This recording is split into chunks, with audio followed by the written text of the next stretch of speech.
you enter into the restaurant. You get to sit down at the table with them. This is mind blowing. It's really showing like this persistence of your dream coming true. What happens next? Well, I was there staring at them for all the time while I was eating. As I was told you, I was in the front rows during the concert, so I all my sweat clothes and shirts, and they got dry during the tour. I was staring at them, and for a second I was staring at John Taylor, Duran Duran bass player. I was staring so continuously. They was upset, a bit fed up of being watched. So he just trying to let me understand that he meant to say hello without being too rude and say,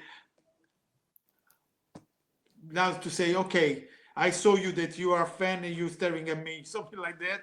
Okay. And it was very funny. So it was an amazing experience because I was there with my dream at 17 years old with their idols to a closed table. So until the end, towards the end, I felt somebody coming at my back, like joking, and just holding me on the shoulders. I just moved this way, and it was Simon Le Bon, Duran Duran lead singer, that was joking with me. I was not believing that. If that moment, Red Ronnie, the journalist, took a picture of that precise moment. And this Polaroid picture is the Polaroid. You remember the Polaroid, the one that makes Yes. instant photographs. It's locked in a safe at my wall. And if it was for the picture, I couldn't believe it was happening. It was like a dream for me. And when the Polaroid came out, Simon wrote on the Polaroid, to Max from Simon. And this is the picture of Massimiliano. Look at my 17-year-old boy Wow. with Samuel Le Bon holding me, and to Max from Simon. It's Wow. something that makes me blow my mind. Can you see well? Yes. Uh-huh. What I'm wondering is when you are 17 years old and this has all happened to you, you're in the concert, young women are kissing you, and security's having to rush you away. This man interviews you for an article. You become like famous for this. Then you Yeah. go and you sit at the table and you're with your idols because of not fame chasing, but because of the love of music, the love of craft. And this has all happened for you at 17, when you've experienced that life is in your favor and that a dream has come true. How does that transpire into like your mind frame? Like, how did that help you see the rest of your life at 17? Did the future look bright? I have to think about it, because in that time, you know, I had already some health issues, and some health issues were about to come. I had Mhm. surgery to my esophagus. A few years later, I started to be sick of this thing. If you like, I can talk about that later briefly.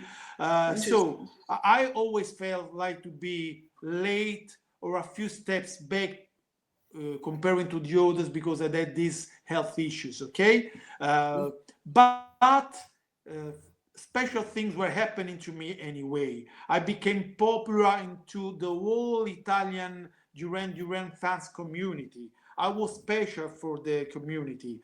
I was feeling the worst, let's say, to say be simple, but I was having the best things happening, and people were considering the best. So first of all, I think that sometimes there is a kind of difference between the way you feel and the way you really are, and the way the people perceive you and feels about you. There is a Mm. difference. Then I was not thinking. I don't know what I was thinking. I was thinking. I think I was not aware. I just was inside this incredible joy. I had already my parents had their issues, their problems. I had health issues. I wrote something very nice in Italian about the day, a story with all the details. And then the final line, I say, write, in that moment, I was not thinking about all the problems that my parents were having. I was not thinking about the health issues and the health problems that were going to ruin my life for a period and to have an impact on all my life. I was just a 17 years boy with their idols, just dreaming of something special and enjoying the moment. I was just happy. And the word happy, I don't use the word happy too often, you know. It's difficult to be happy. In that moment, I was with the guys, with people that have been composing the music that was saving my life. Sorry. I don't apologize. I love the realness of this, the rawness of it, and it's really like heartfelt. I can feel it. Like I feel like tearing up about that too. I think it's really important, these moments of joy, and that the universe is bringing them, that these musicians could bring that light to you. And that you also then, brought that to us on the food tour. I can see how all of this layers in. You know that. Oh, go ahead. Sorry. No, sorry. No, go I ahead. just mean that the word, I don't want to seem that I want to be a poet or something special, but the word that put all things together for me is love. Love. Mean in a deep, total way. I was loving the music. I was loving the band. I was loving to have dreams. I was loving the fact that I had a lack of love from my family in a way. I can go into details because it's too long, but it's always about love. So when you feel that you do things for love, good things happen. And I think the fact that I'm doing this thing, I never did something like this, just with Red Ronnie those days. Then I met a very nice young woman like you that just asked me to do something that is nice, like to spread love and passion and commitment and sharing emotion with people. So I'm grateful. I do my food tours with love. I give a certain kind of love to people, and this is the love that comes back just to try these emotions. Sometimes ago, a person asked me, those persons who say something about this, like on Facebook, answer this question. So it was this lady wrote, "What is freedom for you?"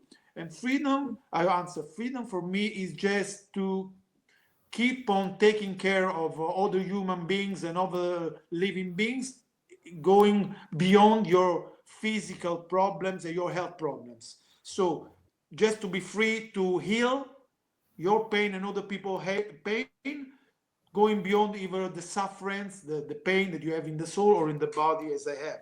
So when you deal with love, love has to come to you in a way or another. Okay, this wraps into another part. I'm going to tell a bit of a story here to kind of weave it together. But first, I want to say, like, you could feel that love on the food tour. And I know I keep bringing it back to that, but we weren't just feeding our bodies. We were feeding our souls. We're understanding culture. We're coming together on your soil to understand your people and life there in Rome. I really relate to what you're talking about with Duran Duran. When I was 3 years old, I believe I was 3. I was pretty young.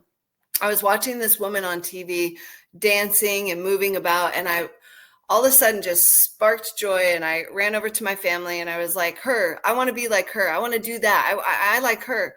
And my family started laughing, and I didn't understand what was going on because I'm thinking, like, I'm telling you, like, this is a dream thing. Like, I found it, whatever it is, I found her.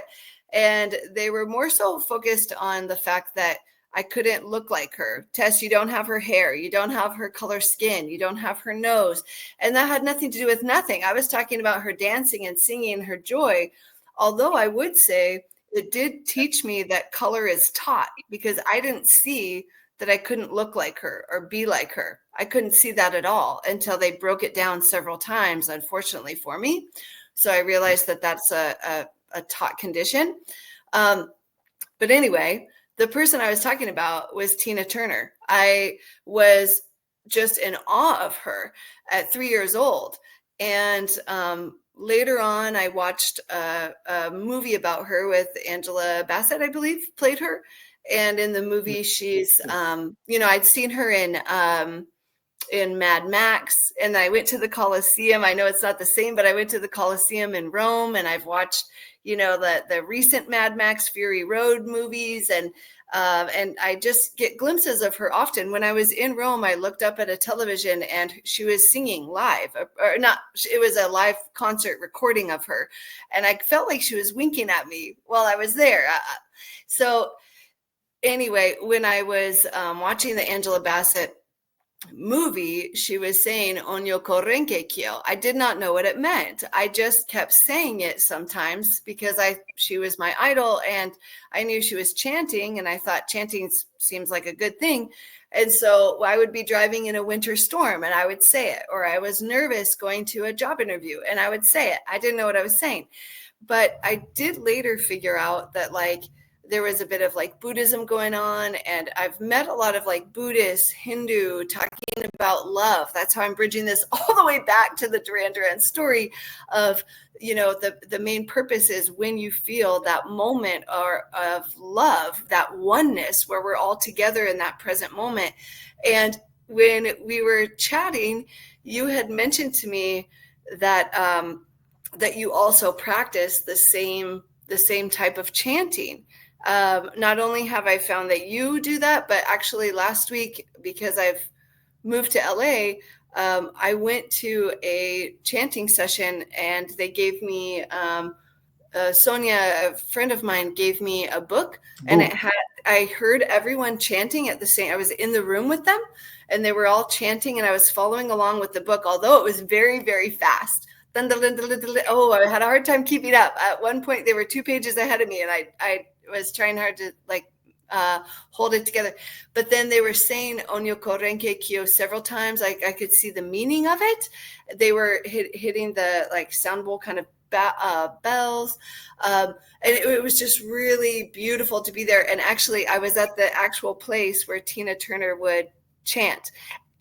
Afterwards, this is a week ago, I've been so excited to tell you this. Afterwards, there was a drag show brunch at the venue, and one performer dressed up as Tina Turner, and then the other performer had 3 different songs, and the third song turned into Tina Turner, and I just felt like this wink from the universe or from her. And so I understand what you're feeling with Duran Duran. It holds a part of our youth, and it holds a part of belief for us. And I was wondering, can you also talk to us about the fact that you chant, and what does Onyo Korenke Kyo mean, and where did you get involved in this? And why do you do it? I lost a few of the final words, but I got to understand your question. Sure, of course. It's in Buddhism. They say that nothing is casual, and you don't. All person that you meet, you got a kind of karmic connection somehow. About karma. It's a bit difficult to express things about Buddhism because it's such a huge and old philosophy. But yes, I'm chanting the same branch of Buddhism, that is the Nam Myoho Renge Kyo. We chant Nam Myoho Renge Kyo, Nam Myoho Renge Kyo, Nam Myoho Renge Kyo in front of this pergament. They represent the meaning, all the meanings of life, all the entities of life, made inscripted by this monk in the 1200. That was putting together the old teachings of Nichiren, of the Siddhartha, the original Buddha. And this monk was named Nichiren Daishonin. So it is Soka Gakkai, the strange things that they were saying fast, that you heard about the Kaikan, the cultural center is called gongyo, that is the morning and afternoon chant. So they say Myoho Renge Kyo Hoben Ponda ni Niji Senson Jusa Mayan Joniki and so on. I know it because I've been chanting. It is the morning and the evening. I belong to express. But yes, it seems that the Buddhism is following you since a lot of time. It's a beautiful philosophy and religion. The basic meaning of the chant, I think I'll have to upload to get my charger back on, because yes, I'm sorry that Sure. my Yeah. How technological long have you been? devices are really. Yeah, that's okay. How long have you been chanting, and like what's the importance of it to you? Do you do this twice a day? Like when? It's about 20 years that I'm chanting Buddhism. I was born in a Christian Catholic family, so I just be raised like that.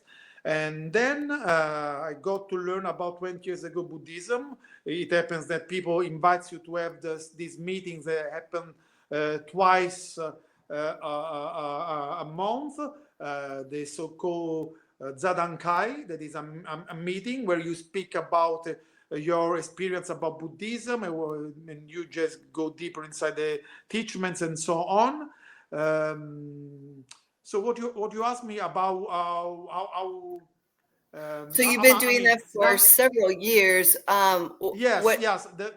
The chant, the gongyo, you make it. You should do it. It doesn't happen too often because with my lack of consistency, my worst thing is that I have a lack of consistency of being constant in doing things, unfortunately, and it afflicts my life in different way. But you should do this too, the gongyo, the strange thing that they say, that we say for those things, for these prayers, that is called gongyo. And then there is the daimoku, the Namyo Renge Kyo. Daimoku means title, the title of the Sutra of Loto, okay, that is the original writing of Siddhartha. Be difficult to express, especially in English, that is not my first language. No, you're doing great.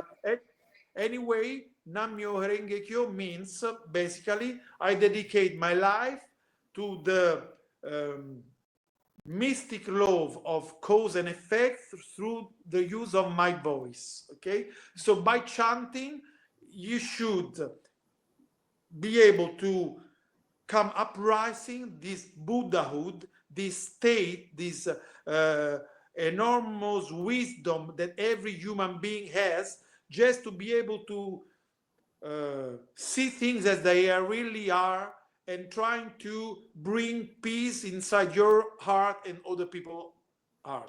There is this thing called Kosen Rufu is the purpose of Buddhism. It means to bring peace to other human beings. And you can do this by chanting. The chant makes you upcoming, just go over all your problem of things.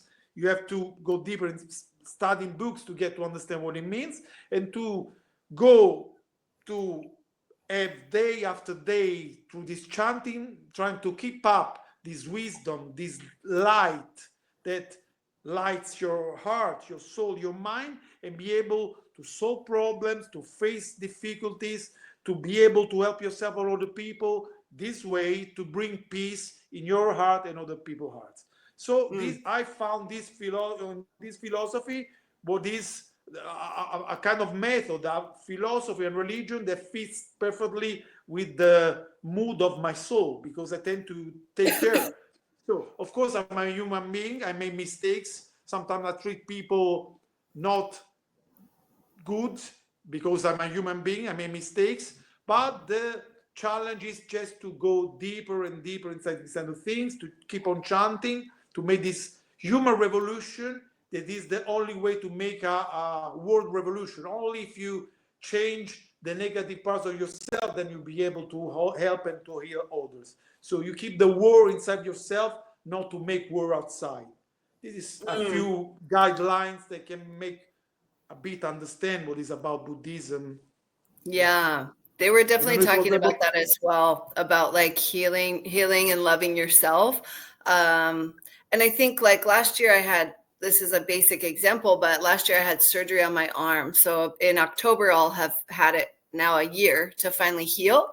But I did go to the gym the other day and I was doing some lateral pull downs, but my arm was pretty sore, which was a little disappointing because it just didn't, it's okay if it's sore, but it doesn't feel exactly natural yet again to keep pushing as much weight, although I want to. So I'm going to practice still and do a little bit at a time. However, the real point of this is when I was no longer able to use my arm, I was in a sling for over a month. And then, yes, I ended up gaining some weight and stuff, but I had it when I was healing and doing physical therapy, I had to really like have some good talks with myself because I wasn't physically where I want to be. I'm still not, but I noticed when I was going to the gym and doing my physical therapy, I looked myself in the eye in the mirror and I had some conversations with myself about like, I love you right now, not conditionally. And I really had to come to the realization that I have had conditional love for myself. I'll love you when you look this way. I'll love you when you get this job. I'll love you when you get through this next hurdle. Then we can have joy. Then we can be happy. And I was like, wow, you keep setting conditions for yourself, pushing things further out always. And so I think it was very interesting being raised in America and a society where you're supposed to be driven. So you're always looking to go further ahead. But it also means that you're pushing your joy further away. And so I'm really learning, I mean, I was, not everyone, but I was. And so I'm really learning, like, love yourself right now. So in a way, I'm really glad that I had to get the surgery and that I am out of shape. And and then when I was in Rome and traveling in Paris and Venice, I was like, you can enjoy all the food. But I would say, even though as Americans, we say like, oh, when you go to Rome, you can eat the pasta because, right, it doesn't have all the gluten and the pesticides and stuff. But I would say it's still pasta. Like I was eating, and like my pants were tight by the end of that trip. But I also recognize like, hey, you're choosing to eat, you're having a glass of wine, you're sampling this dessert, but don't like be mad at yourself the next day. Or if you are, then don't eat that dessert. But it's been an interesting thing. I know it's just food, but it also shows a reflection of just myself, or really what you're saying, like love ourselves and heal ourselves. And then we're also healing the world. Exactly. I already told you when we were on the line, when we were talking on the phone, I have to confirm it now. You are very wise. You are very wise, and you're much farther than the most part of people that I met to the Buddhist meetings. I mean, you have an awareness of your own, an awareness of your own that is not really common. And I'm, let's say, impressed by that because it means that probably you can be even faster and get inside Buddhism kind of teaching and the chanting faster, and it can help heal the world. Because if you already started, everybody starts from a certain point. So there are people who have been chanting for 10 years or 20 years and they still don't say something like the thing that you said. Awareness is a really an important thing, and you already got it. So I think that this thing that you got to meet Buddhism in different ways, in different shapes, since when you were 3 years old and you saw Tina Turner on TV, is something really karmic that you should deep go to read the book and to go to meeting. I'm sure you can be really a richness for the world. Oh, thank you. When I went to the chanting session like last week, I told them about you. I was like, I was in Rome and I met this man, and he also was talking about Onyoko Renkekyo, and they were like, oh, wow. And so I was like, yeah, you guys have all been really contacting me. 2 years ago, I went to a Pacific Islanders festival in Monterey, California. And there was this group of women. They came out, about 15 of them, with drums. So we're looking at like Fiji, Hawaii, etc., right? and the women had these drums, and I'd say similar to chanting. There was this kind of trance-like, I'm not in a trance, but it kind of had this calming effect, right, to me. But also it was beautiful to see these women with drums making these strong movements, and then it would go soft again, and then they would really pound, like, and just feeling the power of that. And then counter to that, there were men up doing a dance, and they had on their shorts, but they had the Hawaiian like grass skirts, and so they're very masculine men, but they're also doing some sort of like calm movements. And it was really a beautiful balance of seeing masculine culture that has the balance of masculine and feminine. In America, we're learning to get back to all of that. But I would say in Rome and in Europe, I found that the masculine men were, there was also a gentleness there, but also a lot of curiosity and learning. Every tour we went on, everyone's so knowledgeable, but also like how can you not be in Rome because your history is all around you? Do you find that most Roman people are, I mean, I'm generalizing, but very curious and knowledgeable? Well, I have to say that no, I have to say probably Romans are not too knowledgeable and too curious about things. I mean, of course, to generalize is always wrong, because there are many people who are interested about knowledge about things. It depends where you're going. For example, in the Buddhist community, not everybody is wise and not everybody is clever or too intelligent or too deep, but there is a tendency to take these things seriously, to try to take care of other people, just to try to get inside these things even more, to get deep inside these kind of these three rules inside Buddhism: is pratica, studio e azione. Yes, to practice, to chant, to study, and to make actions. So there is this tendency inside the Buddhist communities just to try to get inside the books, to get to understand the Buddhist teachings.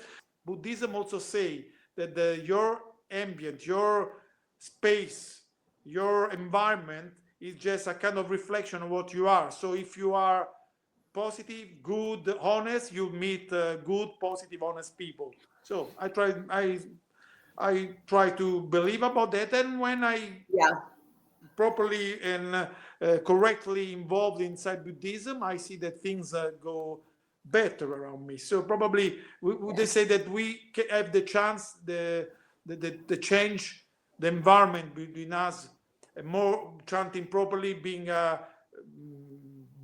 following the Buddhism better than the ambient can afflict us, can have a negative influence. We can have a positive influence instead of to have the bad influence of the environment, of the people around, Yeah, I think that too. Like when I'm starting a new job or when I'm traveling, I like to see things through my own eyes. I mean, I do want advice and stuff like that, but I want to meet people on my own terms, because I don't want to hear that, oh, so-and-so is this, or, oh, that place is this, because we all are going to have a different experience depending on our energy or what we bring to it. Yeah.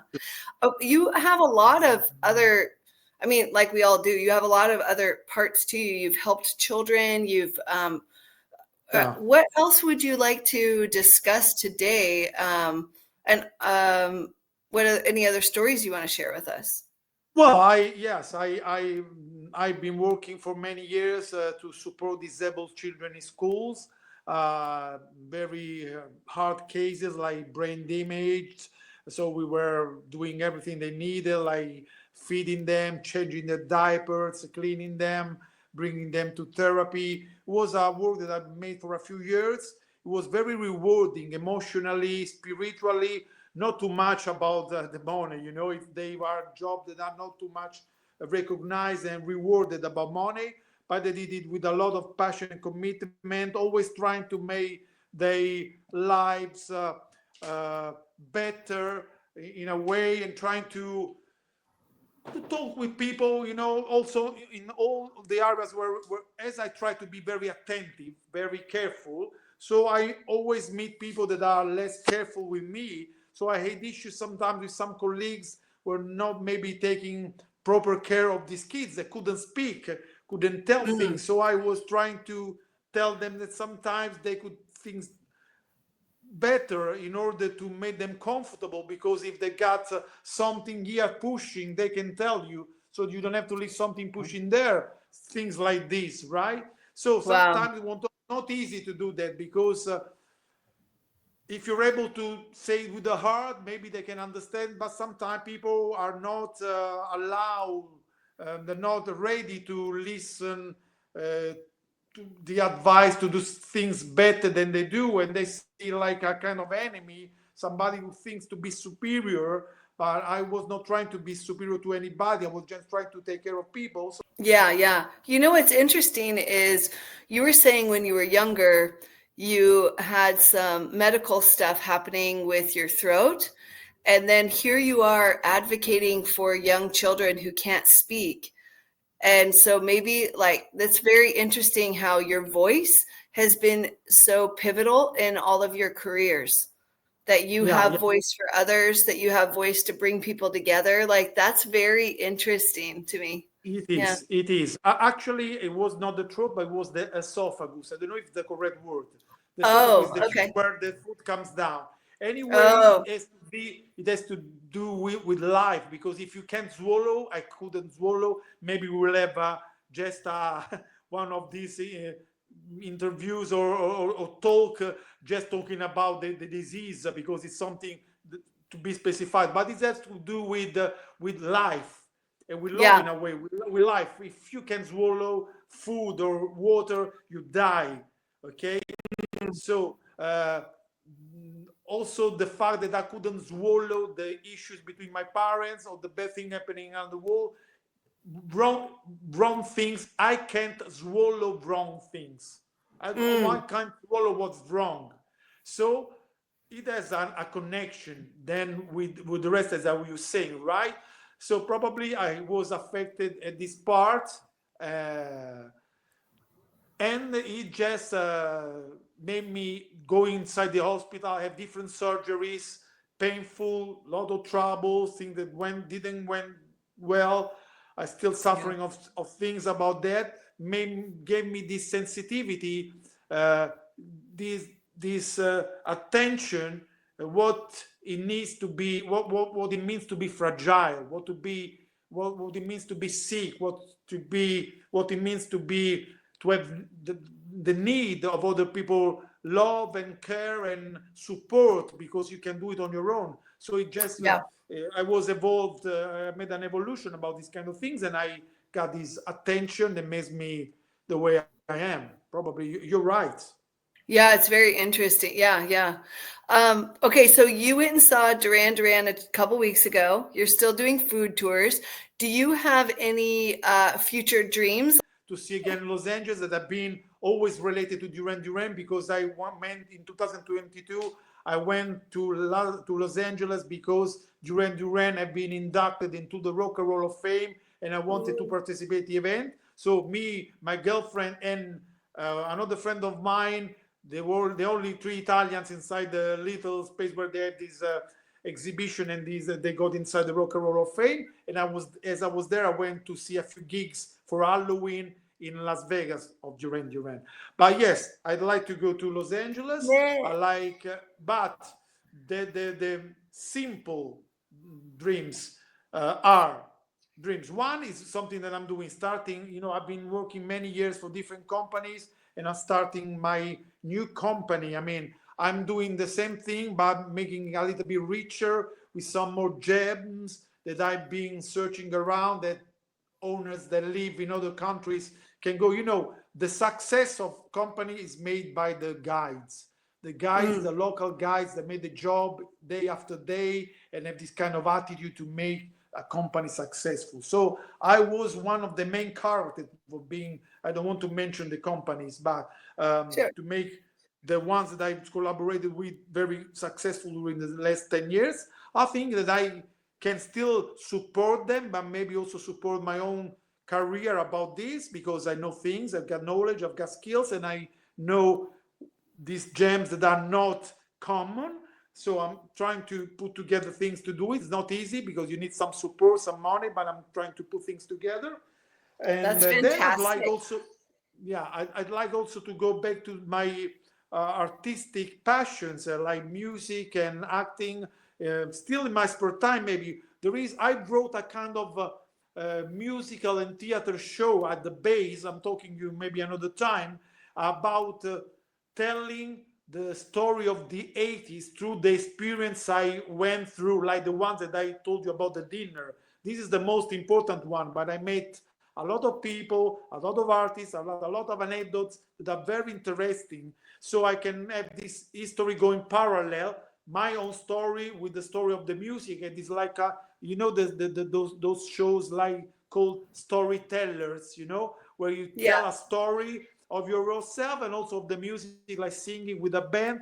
I need some time, some determination, and some money to do this. But this is one of my dreams, let's say, my um, purposes. I don't know how to call it. Yeah. Yeah, that sounds like a worthy dream. I think a lot of us would be excited as children of the 80s to like go through that story with you, and hearing the music, it brings up so many beautiful memories for all of us. Yeah, that's a worthy investment. Hmm. I'd like to thank you for this chance that you gave me about talking to you of these things. I can talk to many people about these feelings because um, yes, a few friends. When we go more on the melancholic way when we talk about the past, okay? Here with Sure. you is something that I can talk about, also looking to a bright, positive future that can last 1 week or 50 years more, but it has to be Yeah. bright somehow. And I thank you for giving me this chance. Thank you so much. Like that's what I really aim for in this podcast, is that it inspires others and uplifts, and that we can hear your dream path and it will help emulate and spark that in others as well. I also just really appreciate that you spoke in English this entire time. I don't know a lot of Italian, but I think that this also shows like the power of travel, like going to Rome. I've not that was my first trip to Italy ever. I'm 46 years old. I've been meaning to go.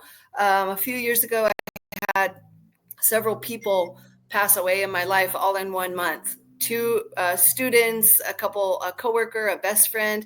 And so I really started saying, if not now, when? Like, so I really think that it's important to make sure that we like make things happen for ourselves. So coming to Rome was huge.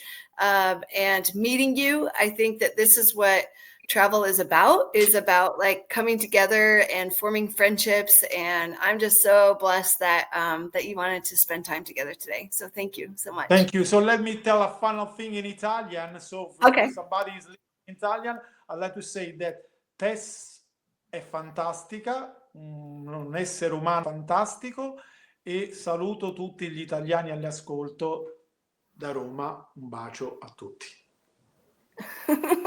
Thank you so much. All right, audience, I would love for you to like, subscribe, share this. There's so many different topics here. You know, I'm sharing it to Duran Duran.